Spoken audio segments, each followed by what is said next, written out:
Olá pessoal, nos encontramos mais uma vez na disciplina de Tópicos Avançados em Engenharia de Computação 2, agora na aula 2. O assunto dessa aula é sobre servidores web, a importância dos servidores web no contexto atual, qual a complexidade de um servidor web e por que ele é tão importante a ponto de nós termos uma aula específica sobre esse assunto.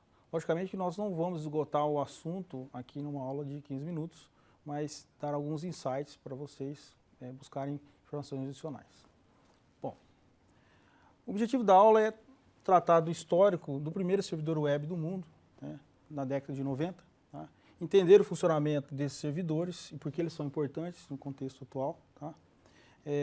Especialmente na web atual. Então, tudo que fazemos hoje, do ponto de vista de consumo de recursos, está relacionado ao uso de servidores, né, de obter informação, né, de solicitar informação e obter informação. Tá? O primeiro servidor web, ele nasceu final da década de 80, né, início da década de 90, tá?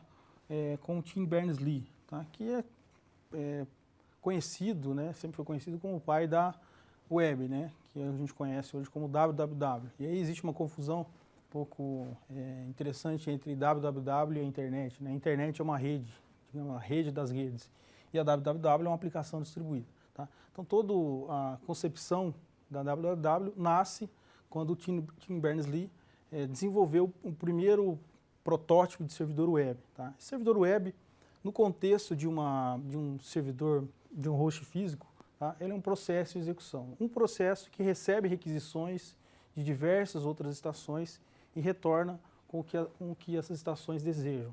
Logicamente, se esses dados estiverem armazenados dentro desse servidor. Então, o objetivo aqui é facilitar o compartilhamento de documentos, né, principalmente na época, né, de pesquisa entre os colegas pesquisadores de universidades. Tá? Então, foram criados na época 2 programas, tá? Um browser chamado World Wide Web, né, que mais tarde deu origem à www, e um servidor HTTP, tá? Chamado de CERN HTTPD. Tá? Esse HTTPD vem o D aqui de daemon, né? Que é um processo de execução, que, digamos, fica ouvindo solicitações de usuários, que foi hospedado no computador na época, chamado NextCube. Tá? Então, a ideia padrão aí é que esse servidor fornecesse recursos para quem desejasse. Tá? Veja que, em relação à aula 1, o assunto é praticamente equivalente, só que lá nós falávamos em servidor Samba de compartilhamento de recursos em redes locais. Aqui nós estamos falando de compartilhamento de recursos, de acesso às informações, né, através da internet. Isso é a diferença. Tá? Essa, então, é a primeira, digamos assim, uma imagem, né, que vocês podem encontrar pela web, né, do primeiro servidor web. Né? Um processo servidor hospedado nesse host, né, num gabinete, tá? Proprietário do CERN, né, que é desenvolvido no Centro de Pesquisa Europeu. Então, nasce aí a ideia de serviços web, né, servidores de informações para estações que estão remotamente distantes e conectadas. Um servidor web, do ponto de vista do sistema operacional, é um programa em execução, tá? Responsável por aceitar requisições HTTP, lembrando, quando vocês estudaram redes de computadores, que o protocolo HTTP é um protocolo lá da camada de aplicação, responsável por formatar as mensagens trocadas entre o navegador, que a gente chama de cliente, né, com o servidor web, tá, que nós chamamos de servidor mesmo. Tá? Então, a interação toda necessita dos clientes, né, que por padrão, que é muito comum, que é mais comum, usar os navegadores, por exemplo, atualmente o Opera, né, o Chrome, o Firefox, para ficar só nesses 3. Tá? As respostas a essas solicitações, né, as requisições HTTP, podem ser compostas por qualquer tipo de formato da informação, tá? Principalmente hoje, né, que é muito comum a gente tratar de vídeo, né, imagem, né, e documentos em modo texto, especialmente. Tá? No caso, inicialmente utilizava-se muito um padrão, uma extensão de texto HTML, né, que é o Hypertext Markup Language, né, mas há muitas outras extensões de arquivos utilizados por servidores web, né, e clientes web atualmente, tá? O que é muito comum hoje, por exemplo, é a gente fazer uso de servidores de vídeo sob demanda, como por exemplo o YouTube do Google, né, que armazena esses vídeos. Então, como nós consumimos esses vídeos? Onde esses vídeos ficam armazenados na estrutura do centro de processamento de dados do Google? Certamente em milhares de servidores web. Tá? Dada o tamanho da empresa, da quantidade de usuários que o Google atende por minuto, tá?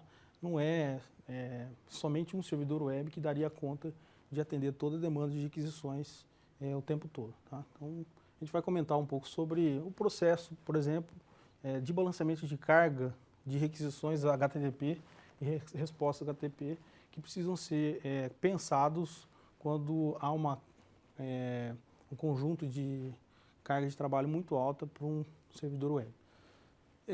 Como eu já comentei, o HTTP é um protocolo do nível de aplicação para sistemas distribuídos, tá? Que troca informações, tá?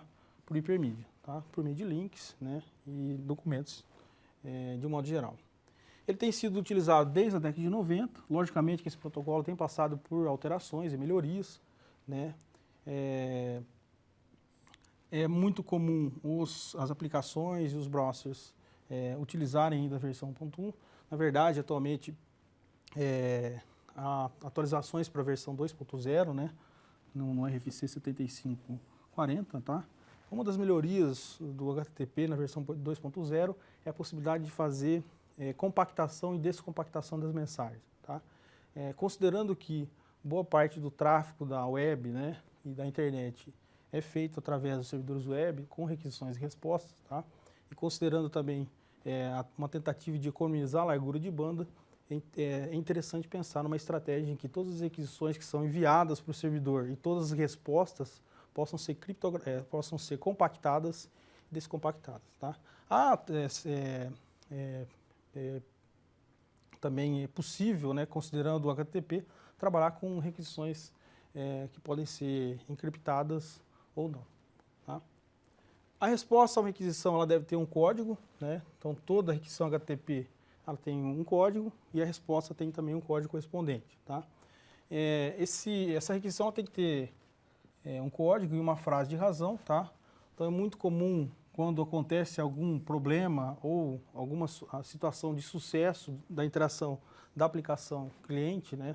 Do cliente HTTP com o servidor HTTP, a gente tem um código, geralmente, que começa com 2, né, 200. Né?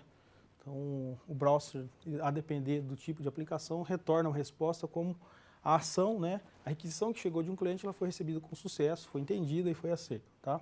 Situações em que a sua requisição ela é redirecionada por um outro servidor, porque o primeiro servidor web na fronteira da rede funciona somente como um dispatcher, né, como um escalonador, como um balanceador de carga, por exemplo, não atende aquela requisição e faz uma passagem daquela requisição para um outro servidor que pode ser interno à rede ou pode ser até mesmo externo a uma rede remota. Tá?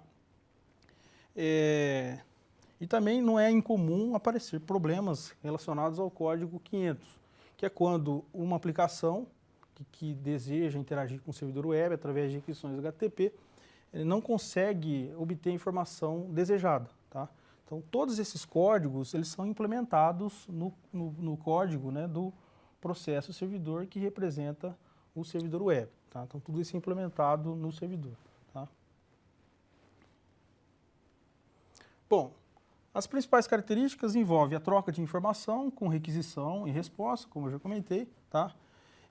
Toda requisição HTTP ela tem um formato genérico, né, com uma linha de requisição, uma linha inicial, né, um cabeçalho da mensagem. Né, então, todo protocolo de comunicação sempre possui uma parte que é relacionada ao cabeçalho, que traz informações sobre a requisição, a origem, o destino daquela requisição, o tempo, o horário que aquela requisição foi feita, enfim, qual o nome qual a estação que está fazendo aquela requisição, enfim, é possível obter uma série de informações da requisição, tá, inspecionando o cabeçalho. E um campo de carga útil que nós chamamos de payload, né, onde ficam as informações propriamente ditas. Tá? Então, que a gente chama de corpo da mensagem.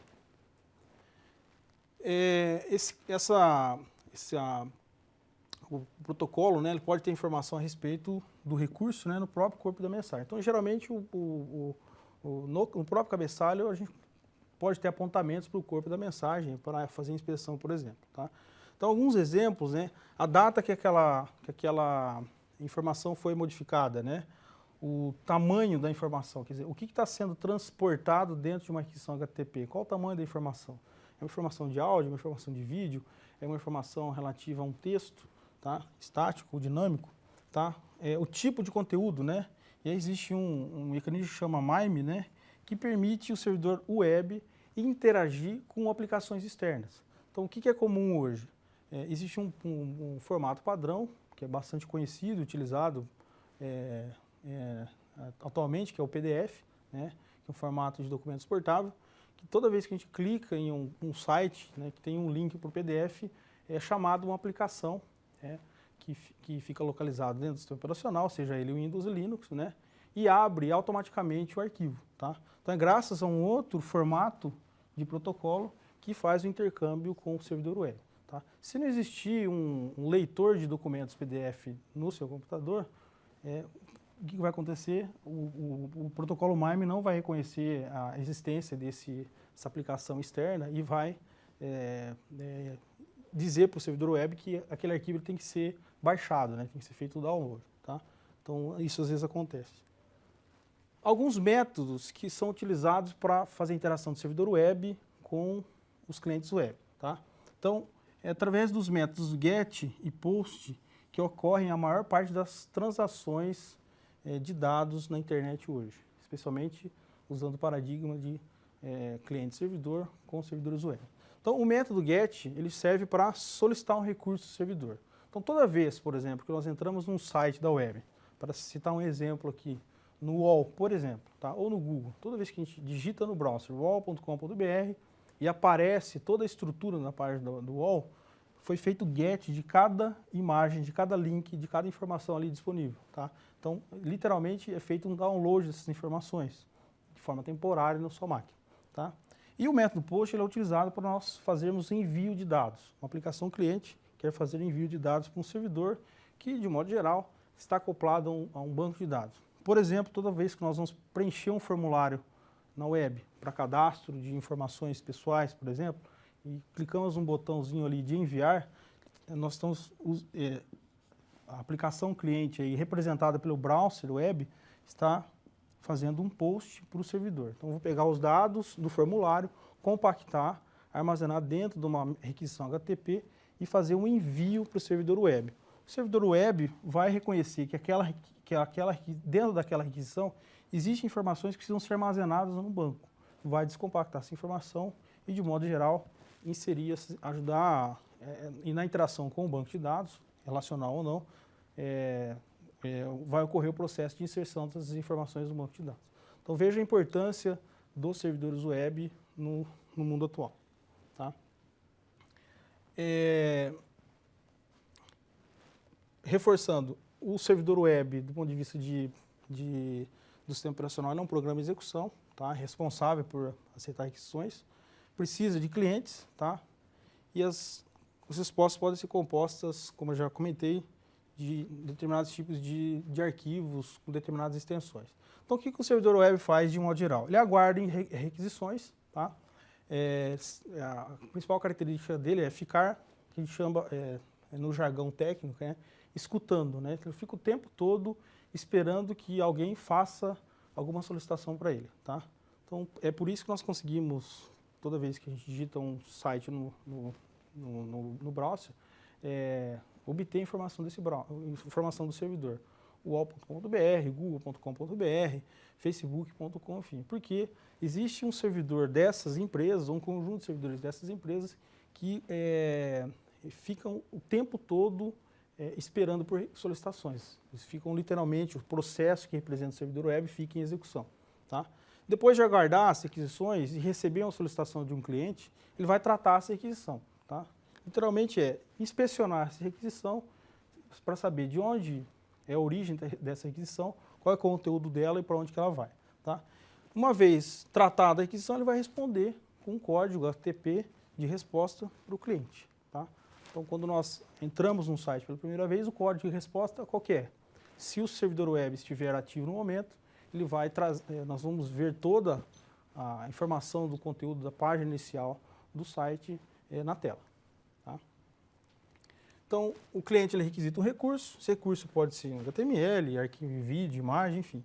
O servidor verifica se ele contém o que foi requisitado ou encaminha a requisição para um outro servidor que a gente chama de proxy, que é um assunto que nós vamos abordar também aqui na disciplina de tópicos avançados em engenharia de computação 2. E, finalmente, devolve a resposta para o cliente.